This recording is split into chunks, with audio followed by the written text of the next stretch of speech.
नाज़रीन अस्सलाम वालेकुम। मैं पंजाबी शायर मुहम्मद जमील चिश्ती तुहाडे नाल मुखातब हाँ। मेरे वालों ते मेरे बेटे अवैध चिश्ती वालों जिहड़ा मेरी रोज़ वीडियो तैयार करता है, तमाम अहले इस्लाम नूं ईद मुबारक पेश करने आ। दो शेर ईद की खुशी दे विच समाअत फरमाओ। चढ़िया कोठे ते ईद दा चन्न वेखण, चढ़िया कोठे ते ईद दा चन्न वेखण, चन्न कोठे ते होर मैं वेख्या। चढ़िया ईद दा चढ़िया कोठे ते ईद दा चन्न वेखण, चन्न कोठे ते होर मैं वेख्या है।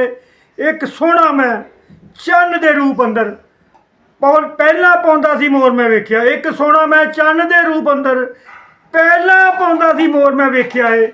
नखरे वाला है बड़ा मासूम चेहरा, बड़ा करके गौर में वेख्या है। नखरे वाला है बड़ा मासूम चेहरा, बड़ा करके गौर में वेख्या है। दिल जो लै गया मेरा जमील चिश्ती, खूबसूरत एक चोर में वेख्या है। दिल जो लै गया है मेरा जमील चिश्ती, खूबसूरत एक चोर में वेख्या है। चन्न ईद दा वेखना भुलिया मैं, चन्न ईद दा वेखना भुलिया मैं। दिल होर एक चन्न ते रह गया है। चन्न ईद दा वेखना भुलिया मैं, दिल होर एक चन्न ते रह गया है।